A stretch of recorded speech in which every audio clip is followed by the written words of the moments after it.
Okay, so there's a lot of people saying that Michael Jordan is the father of Anthony Edwards. Well, it's kind of interesting and kind of funny, so let's get down and let's check out the similarities between these two players and what makes them so great. Okay, so to start, we have Michael Jordan and we have Anthony Edwards in the low post. And what are the first things that they do? Well, they do a quick turnaround jumper. If we slow this down really quickly, we can see that Michael Jordan spins earlier than Anthony Edwards. Now, this could be just the editing, but at the same time, we do see that Anthony Edwards versus the same clip, or at least the same type of move as Michael Jordan, Anthony Edwards has a wider base, while Michael Jordan doesn't. Michael Jordan actually slightly pivots in a little bit closer to his defender and actually leans more towards the basket than Anthony Edwards does himself. When they go up for their shot, Anthony Edwards goes straight up, while we see Michael Jordan slightly drifting out towards the left side. We can also see that Anthony Edwards gets a little bit more air than Michael Jordan also. However, the reason why these shots go in extremely well and at such a high percentage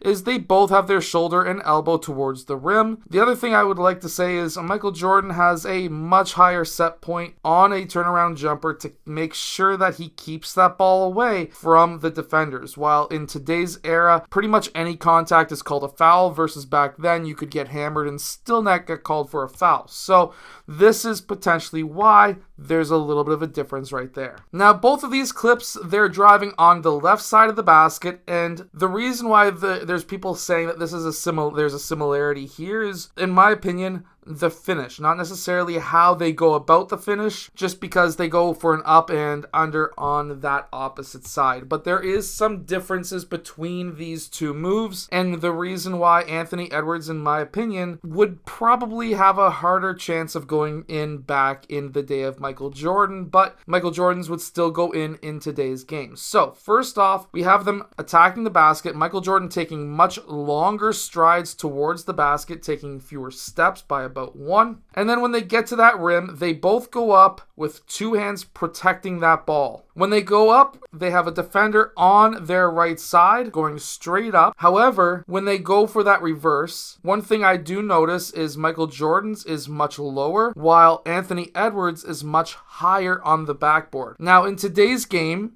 you may hate me for saying this, but in today's game, there's more athletic players and they can block these shots off the backboard for at least the bottom half of the board. Back in this day, it was much harder for them, or at least they were not as athletic to be able to get up there. These guys were much stronger than they were today. Don't get me wrong. However, these guys are stronger while these guys are faster and more explosive, which means that you need to get that ball much higher off the glass today versus back in the day. Back in the day, they're going to try and knock you silly, while today, they're going to be trying to not get the foul because everything's called a foul today. Now, this is called a similarity. They're attacking from different parts of the court, but the reason why there's a similarity is because both of them are taking very large steps. They go up for a big one-handed slam, and their body contorts roughly the same way. If we go back just slightly for a second, Anthony Edwards' feet go out first, and then we see Michael Jordan slightly doing that as well. When they land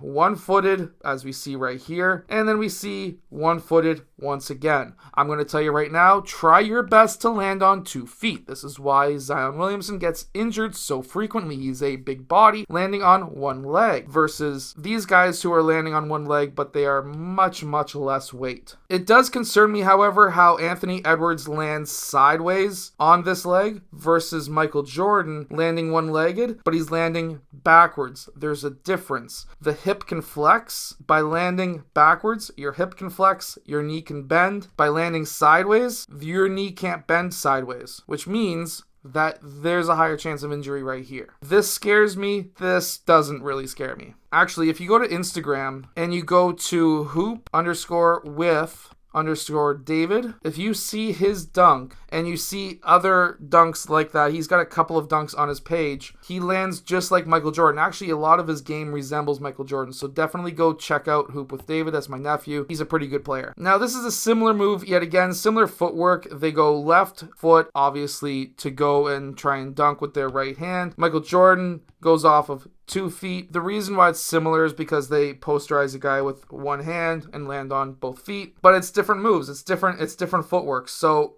Michael Jordan goes up 2 foot. He goes right left. He has that massive penultimate step, while with Anthony Edwards, he has that penultimate step, but he's going up on one leg. He uses a lot more of his shoulders. Michael Jordan uses a lot more of his back. There's differences with these moves, even though they may look very similar originally. Now, I really like looking at these moves right here. So they get the ball into the mid post. They do a quick shoulder shimmy shake that we see right there, and then they turn back around. And if you actually look at the way their body is moving, it's actually very similar. And this is the same move as what Kobe uses too. And obviously, if you're a good player and you're in the position as what Kobe or Michael Jordan was, it's smart to be able to copy the same exact moves. And if you can really break down the exact footwork, it's very important. So having a wide base, obviously very important. When you turn back around, you want to lead with your elbow out first. And you want to have your elbow under the ball when you shoot, but that elbow leading first is going to draw that foul.